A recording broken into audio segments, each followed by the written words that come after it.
Om Vakratunda Mahakaya Surya Koti Samaprabha Nirvignam Kurume Deva Sarvakareshu Sarvada Shri Ganeshaya Namaha Om Ganganapate Namaha Om Shrim Rim Klim Glom Gam Ganapate Varavarada Sarvajaname Vashamanaya Svaha Om Aim Rim Klim Chamundai Viche Om Namah Shivaya Shri Guru Bhyo Namaha Guru Brahma Guru Vishnu Guru Devo Maheshwaraha Guru Reva Param Brahma Tasmai Shri Gurave Namaha Sarva Mangala Mangalle Shive Sarvartha Sadike Sharanitrambike Gauri Narayani Namostute Om Gunatito Ksharam Brahma Bhagavan Purushottamaha Jano Janandidam Satyam Uchyate Bhava Bandhanat Om Shri Swami Narayana Namaha Shri Lakshmi Narayana Namaha Shri Nar Narayana Namaha Shri Krishna Narayana Namaha Shri Vasudev Narayana Namaha Shri Satya Narayana Namaha Shri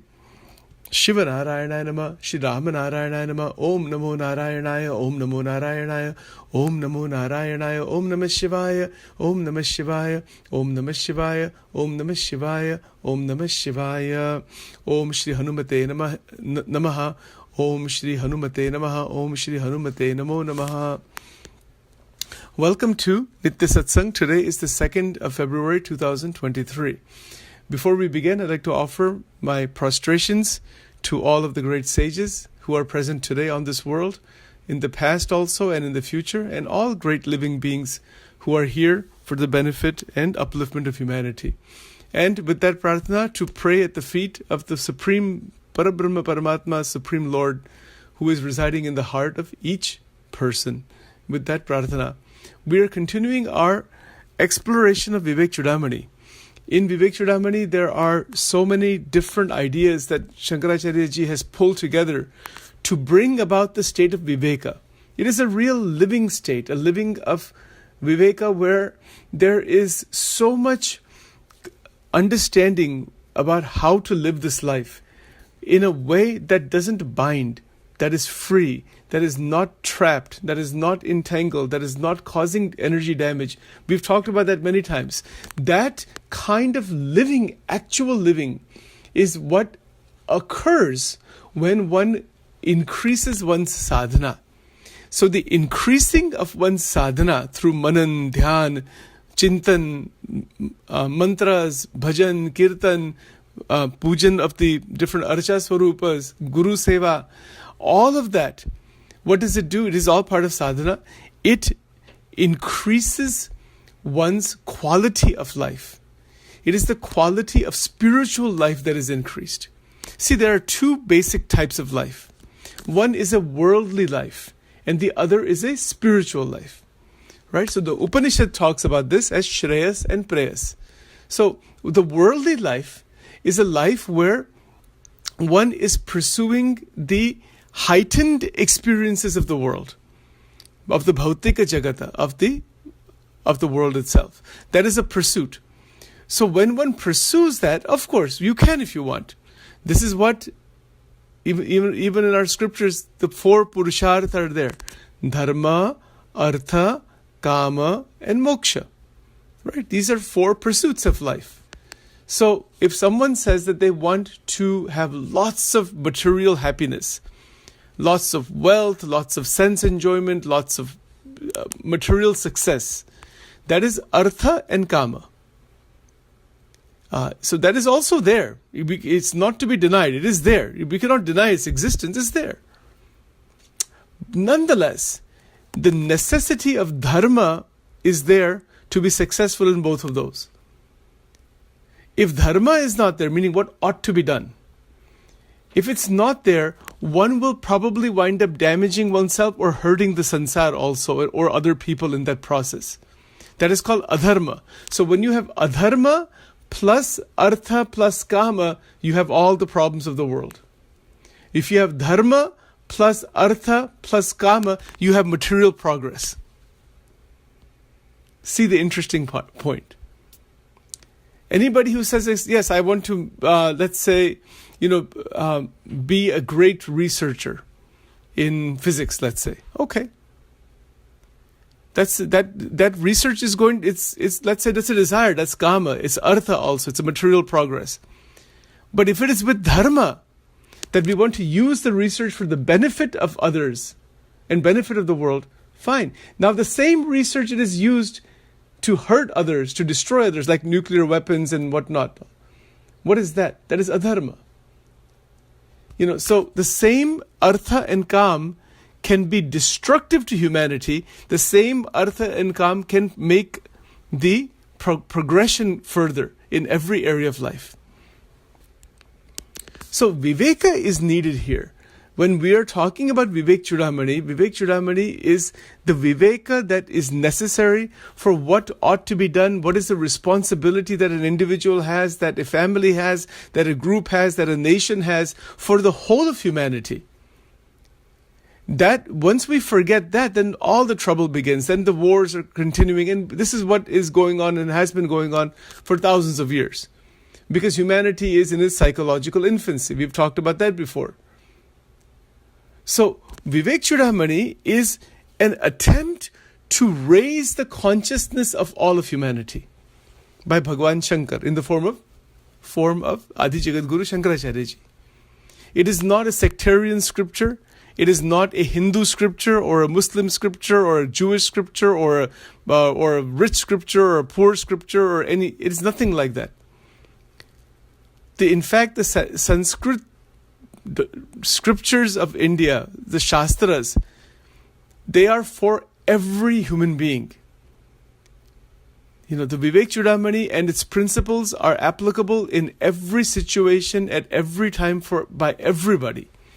Whatever path one may be on, it is applicable because it is not divisive.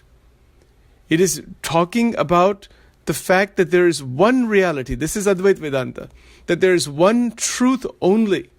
And that is infinite, that is eternally existing. And that truth we can call God, Parabrahma, Brahma, Atma, you call it anything you want to call it. It is one. And that truth is you. It goes even further to say that is who you are. So when we are wanting to make the absolute best use of the mind, the body, the senses, the buddhi, the sharira, everything, Viveka is the foundation. Viveka is the absolute foundation of using this mind-body complex to realize the Atma Tattva, to realize the greatest truths of life. And this is where the blockages of Swapna Avastha, etc. we have been examining, they are very relevant to examine. Because the Swapna Avastha is another experience of Prakriti. It is all experience. Vedanta begins with experience. Vedanta doesn't end at all. It is all Anubhav only. So when we are directly looking, what is my experience? Where am I in my progression towards God? There's all kinds of progressions. There's material progression and spiritual progression. You can progress in the material world and become a Chakravarti Raja. It's not available now in this world, but it used to be. The king of the whole world. That's called Chakravarti Raja. All the other kingdoms are within that one person's control. Like in today's world, maybe the President of the United States could be considered to be the most powerful person in the world. Something like that. So, that is material progress. Is that progress permanent? No. Impossible. It's never permanent. It doesn't matter how far somebody progresses in the material world. It is always temporary. It is always temporary because that position is temporary. The body is temporary. The Brahmand is temporary. Everything is temporary. Because it is transitory, temporary, ephemeral, and fleeting, the discovery of the Atma becomes critical. Because the Atma is not transitory, not fleeting, not changing. What is the Atma after all? The Atma is that divine Satchidananda divinity spark. That is who you are. But that is a matter of realization. Sachin can say that, others can say that. That's okay. We can say it. Realization is called Sakshatkar. Atma Anubhuti, Atma Sakshatkar. That this is who I am. I am this Tattva. And I am not any of the entanglements of the sansar or of the problems of the mind, and none of that I am. So this is where the mind, through manan, dhyan, nididhasan, as Shankaracharya ji is saying in shlok number 65, Shravan, manan, nididhasa, dhyana, etc. What does it do? Maya karyoti rohitam. It removes the delusion of Maya. And once the delusion of Maya is gone, there is ananda. There's a natural ananda. It doesn't come from outside. That ananda is who you are. So what is our task? Our task is to make sure we are not caught in ajnana. Not caught in the vortex of misperception, misunderstanding, trying to find joy where joy doesn't exist. These are the tasks of each human being. And once we are in that alignment, that yes, we are clear what is not the Atma, that the experiences of pleasure and pain and dualities of every kind are not the Atma. No. Can pleasure be enhanced? Sure. Absolutely, it can be enhanced. Is the attempt there in the world to enhance pleasure further? Absolutely. I'll give you several examples. Probably 60, 70 years ago, maybe even before that, when people were using all of these drugs like marijuana and whatnot, they're just using plants. They're using what's in nature. As time has gone on, designer drugs have come about. Artificially synthesized, the potency is higher and higher and higher. It is an attempt to expand pleasure, to expand escape, to expand the experience in the sansar, and through the mind, through the body. Every type of economic system keeps developing further and further. Why is that? It is an attempt to expand the experience. We're not judging it. I'm not making any criticism of that or anything like that. That is the nature of what humanity does.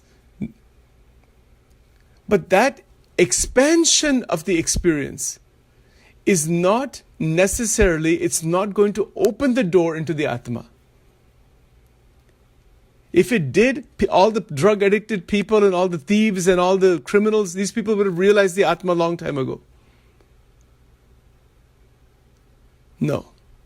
It doesn't open the door into the Atma. In fact, what it does, it binds the individual into the gunas of Maya. Terrible bondage for millions of lifetimes. They cannot get out of it. Different yonis, different species, different karmas. It's a massive mixture of going back and forth in the 3 lokas. Swargalok, Mrityulok, Patal Lok. In the 14 lokas, which are divided into 3 sections. So, a person who is interested in Ananda, who wants only Ananda. Do we want that? I have to ask myself this question. Do we want Ananda? And actually that is what we're seeking. We're seeking Ananda. But we're seeking it by, human beings mostly are trying to seek it by expanding the experiences of Prakriti. This is where the ancient rishis, the rishis from Vedic times, etc., and even till today, those who have realized that doing that, trying to do that, it wastes time, it wastes energy, it is not going to open the door into Atma, and it will cause massive amounts of bondage. They knew that. There's not anything new in this. It is a realization that that is the case. Now, somebody will say, wait a minute, does that mean we should not progress in the material world? Sure, you can progress. Why not? Progress as much as you want. But remember, there is a limitation to that. Even if a person builds a spaceship or rocket ship and goes to the center of the galaxy, so what? What's the big deal about that? You'll see what is over there. Maybe you'll come out of it. Maybe you won't come out of it. Go to different planetary systems and all that. So what? It's not a big deal at all. It seems like a big deal. Even if you can go inside the sun and come out of the sun, it's not. There's no big deal about that at all. Isme koi big deal nahi hai. It sounds like a very, very big thing from where we are. Yes, it is relatively in the material world. It is a big thing. But it's still part of the material world. You're not out of the material world, and you're still in the Brahmand. You're still caught inside your own Agnan. Even if we build colonies on Mars and the moon and in space stations and everything, still the fights and wars and all these things will still continue. Yes, progress, no doubt. Nobody's saying not to progress, and we should progress. But the internal progress, where is that? Where is this internal progress? Where our conflicts and difficulties with each other and grabbing power and position and doing all these things to each other, when will that ever stop? Can that even stop? You see, so that in antarik progress towards the Atma, because think about it this way, Rishi is sitting in Dhyan. So many historical incidences are documented in the scriptures. And those incidences are not only in terms of historical, they are an invitation for us, for all of us to meditate and discover the truth. Not simply to accept something that happened in the past as beliefs and then we accept it, we believe it, we do something. No. Sanatana Dharma is not about belief. It is about experimentation and experience and anubhav. It is not about belief at all, actually. Belief is a beginning stage to try to experiment and see what is your anubhav, nija anubhav. Otherwise, people who are caught up in beliefs are going to wind up in conflicts. My belief is better than yours, mine is better, mine is this, and yours is this, and me and you and mine. Look at the mess in the world today. Politically, religious-wise, and in every way, even among all of the people who are debating with each other, they may debate. You may debate as much as you want, but it's a debate of beliefs only. Where is your anubhav? जिसको अनुभव होता है वो कोई debate में पढ़ते ही नहीं. People who are debating mostly, they don't have anubhav. That's why they're trapped inside these intellectual debates and other kinds of debates, and then conflicts and all kinds of terrible things are there. Do it. It's not a problem about debating and probing and all that thing. Anubhav ki baat hi alag hai. The rishi who is sitting in dhyan inside an ashram, and is so evolved from inside with the Vedic mantras and with the internal realization of the Atma Tattva, who is able to just sit in dhyan for a few minutes and see infinite universes. अनंत कोटि ब्रह्मांड अक्षर के एक रोम में फिरते हैं, ऐसा लिखा है in Vachanamrita. And this is written also in many other scriptures. Where is the issue of even having any conflict with anybody? Or it is a dimension beyond imagination.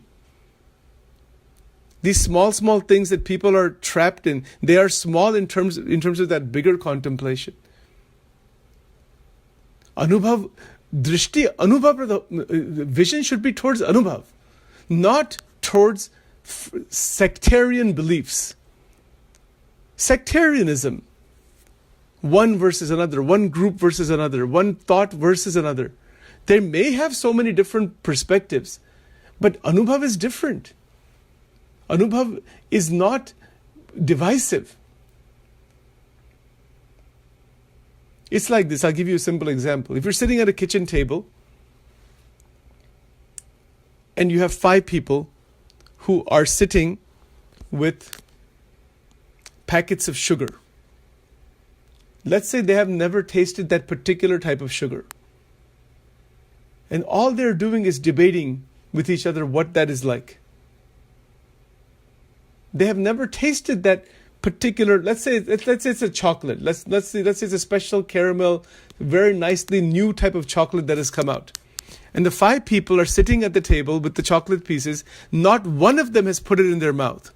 And they're debating day after day, day after day, day after day. They have books on it, on how it was manufactured, what it tastes like, what other people have said about it.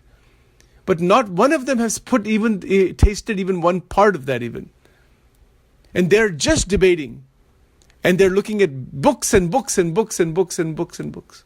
This is religion these days. This is religion in the world.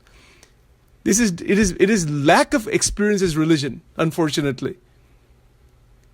Real word of the word religion is to go back and discover the truth, which is to discover through experience and anubhav, not through these debates that I'm right and you're wrong and this is better and this is worse. You're speaking that intellectually based on second-hand, third-hand information. The Shastras are not to be used as a second-hand, third-hand information for intellectual or divisive belief systems. They are to be utilized as experimentation. It is called prayog. In the Sanskrit language, it is called prayog. Experiment with it and see what is your experience. And that is the only thing that is of relevance, not these beliefs. You can believe in the Atma, you cannot believe in the Atma. You can believe there is God, you cannot believe there is God. You can believe but Shankaracharya is saying you can disbelieve him. You can believe in Jesus, you cannot believe him. You can believe in the Trinity, you cannot believe in the Trinity. You can believe in Allah, you cannot believe in Allah. And it goes on. You can believe in the interpretations, you can create 1,000 other interpretations. So what? Does that mean you have anubhav? Anubhav is the only thing. There is nothing else. And this is true on the worldly side, and it is also true from worldly to the spiritual development. When a scientist is doing experiments in the laboratory, it is anubhav. It is experience. And that replication of that experience because of the nature of the material world. Similarly, when we are doing sadhana with Shraddha, Shraddha is also an anubhav. Shraddha is not blind faith. It is an experimental faith. People think of Shraddha, Shraddhavan labate jnanam. What is Shraddha after all? Bhagavan Krishna says, for example, that I am the Supreme. So somebody says, okay, I believe that. You're brought up with the instrument tradition, with the mandir and all those things. That is a conditioning. That is okay. That has some purpose also. But Shraddha is an invitation to try it out. To say, okay, what does it mean to have faith? Try to develop the faith and see what the faith is like. Faith in what? So if we say that Bhagwan is present in front of me in the form of a murti, in the form of an image, in the form of a archa swarup, you know what the faith what Shraddha means there? It means that Bhagwan is right in front of me. So you have to remove from the mind all of this sense that this is a stone or it's an image and all that this is Parabrahma Sakshat. Now somebody will say that's a delusion, that's a fake idea. You could say that. Then that is not a path for you. You see, so there are different paths. When there is Shraddha, it is to experiment with what happens to you when you start feeling that Bhagwan is in front of you. But that's your own internal state, which is connecting through the images, through the sadhanas, through the pujas, etc. It is connecting that way so that whatever is actually real is going to open up. The reality is going to open up. The reality is also outside, but the reality is also who you are. So Shraddhavan labate jnanam, it means that the jnana comes about, wisdom comes about, so much understanding comes about the nature of who we are and the nature of the world, and bhakti develops. Bhakti towards God develops. How you're going to develop bhakti? Bhakti develops through Shraddha. There's no other way. If there's no Shraddha, there's no bhakti. But Shraddha, is it some delusional thing, some blind idea, some fake idea, something conditioned and traditional, as so many would say? It can be, but then that is not the meaning of Shraddha. In this mind at least. Shraddha fundamentally means you are convinced through a lot of analysis and understanding and whatnot that this is Bhagwan. Ye Bhagwan. You are in that state that this is true, and that truth, you may be convinced, but you are going to go beyond conviction from Shraddha to Jnanam. That's what Bhagavad Gita is saying. Shraddhavan labate Jnanam. Not to stop at Shraddha. If you stop at Shraddha, you're doomed inside conflicts. That's why that's why the Gita is so clear. Why it is saying, Shraddhavan. Shraddhavan means one who possesses Shraddha. What does the person gain from that? Labhate means obtains. What does a person obtain? That is Jnanam. That is what the entire Vivek Chudamani is about that. And in that Jnana is the reality. The Shraddha is a beginning point based on second-hand information. For example, Shankaracharya ji says the Atma is real. Sachin can say, okay, wow, Adi Jagat Guru Shankaracharya ji, what a great saint, what a great being. I believe Shankaracharya ji. We can go to the temples here, Dakshina Murti ji ki Murti hai, do a puja archana. I can do all that and have zero Gnan.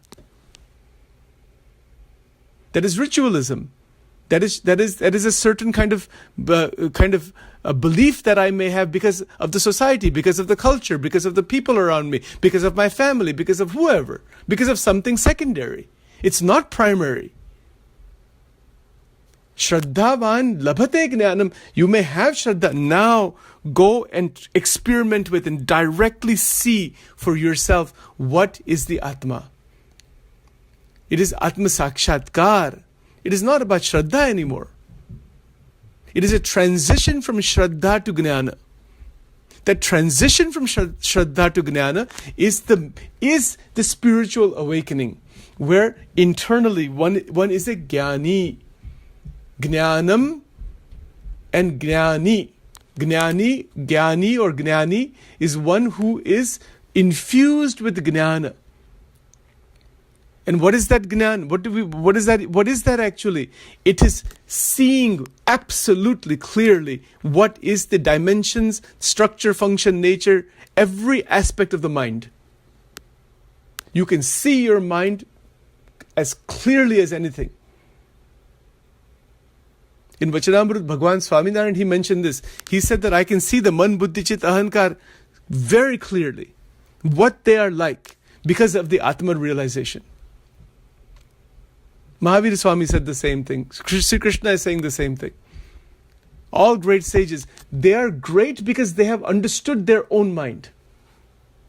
Not only understood it intellectually, they can see its nature. The perception of thought and emotion and memory and ideologies and all activity, that silent perception, that is awareness. And that is Gnan. And when a sadhaka begins to see clearly things as they are from inside, one can see very clearly where are the doshas, where are the deficiencies, where are the entanglements, one also sees what is belief, what is nishta, what is shraddha. These are all psychological phenomena. If Sachin says, I believe in God, I believe in Krishna, I believe in Shiva, that is a psychological truth, psychological state. That's all it is. It's not experience of God, not by any standard. And it is something artificially created also. But that which is artificially created, that is Shraddha. Shraddha is artificially created. And from the artificially created Shraddha, we want to move into the reality of the actual reality that the artificially created Shraddha is pointing to.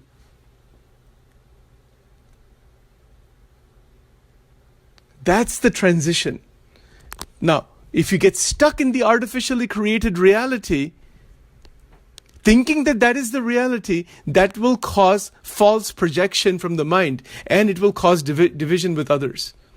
Mind will project that as the reality. It's not. It is not the reality. For example, you're sitting in a chemistry class, and you're reading the chemistry book, you're reading the equations, you know how to do the equations and everything.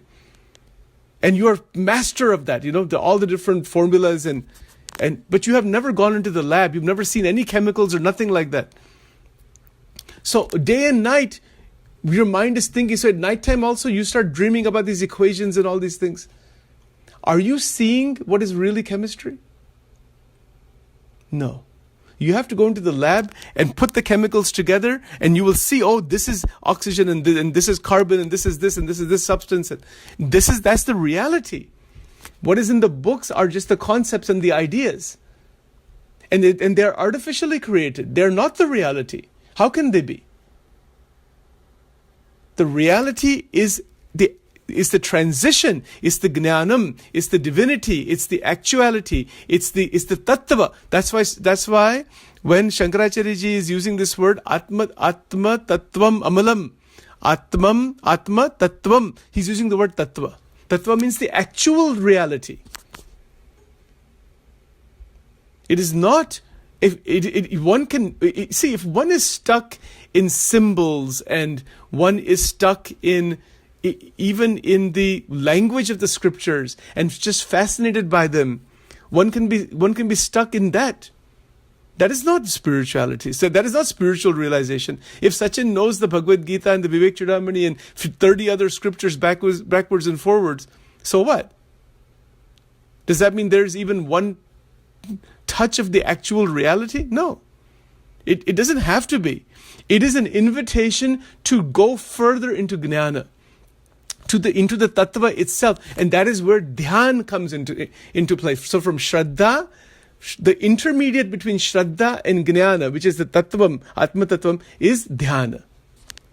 Shraddha, then dhyan, which includes, dhyan means all kinds of meditative practice, so religious practice, meditative practice, all sadhanas, 9 forms of devotion, everything is in that word dhyana. That is your attempt to connect, attempt to realize the truth. That attempt to realize the truth is sadhana, that is dhyana. And if we don't make that attempt, somebody can say, I have a lot of shraddha. Okay, but you are as you are. Shraddha, are you doing anything with that shraddha? Somebody can say, I have the fantastic highest level chemistry book in my hand. Okay, you have it. Okay, maybe you even understood it. So that's fine. That's also that's a kind of meditation. Yes. But now actually go into the lab and do something. See how the experiments work. See what's really required. There's not a single chemistry course without a lab associated with it. The laboratory is ourselves. The external sadhanas, the mandirs, the temples, the scriptures, etc., they are all secondary to bring about the primary realization of the Atma and the Paramatma. That is inside of you. That is who you are. Otherwise, you get stuck in external worship. I would be careful with that. I don't mean to diminish that. External worship is fine. But that external worship is actually there for the internal worship. In Swamini Vato, Gunaditanand Swami mentioned this way. He said it beautifully. Antarma bhajan karta sikhu. Do the bhajan, worship the Lord inside of you. Doesn't mean you are God. I mean, from a dualistic point of view. But when we do the bhajan inside, antarma bhajan, he said, Vishay nara gochata. All the vishayas, those things will diminish.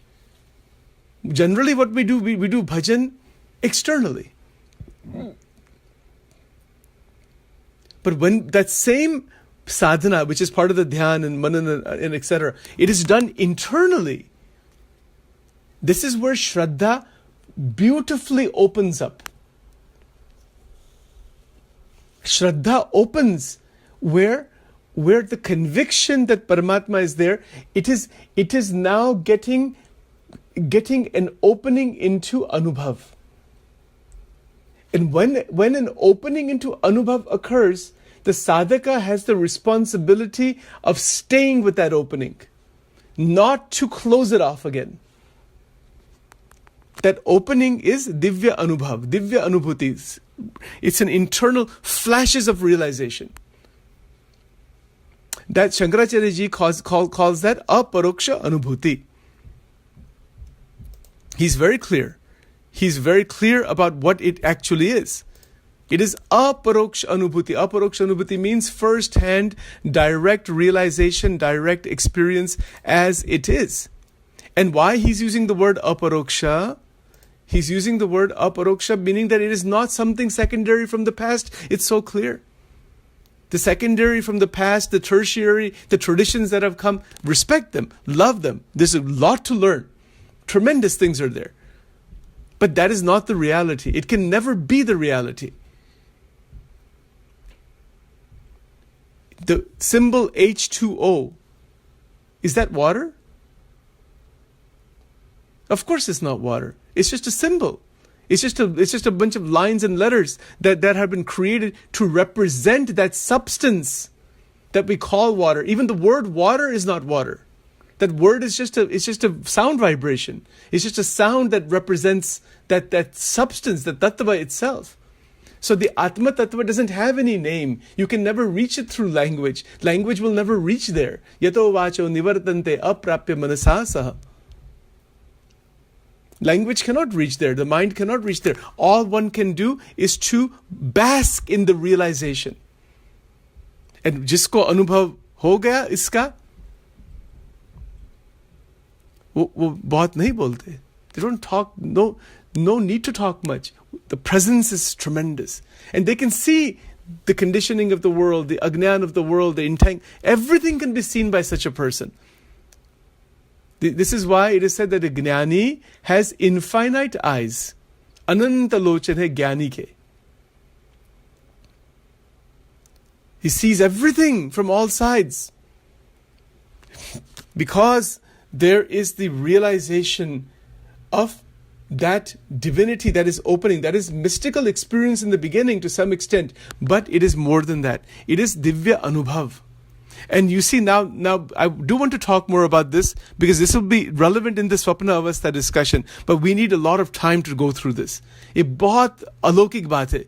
ये दिव्य अनुभव की बात क्या है? What it is, what exactly it happens, how that connects into Swapna Avastha, how that connects with sadhana, upasana, ishta devata, guru kripa, और वो अनुभव किस प्रकार के है, वो कब होते हैं, how does it come about, under what circumstances it comes about, and the transition from Shraddha to, and then through Shraddha opens up into dhyan and manan and chintan and bhajan kirtan, etc., mantra sadhana, that opens into aparoksha anubhuti, that is the flashes of realization, flashes of divine experience, and how that exactly happens, we will go into that within this next week or so.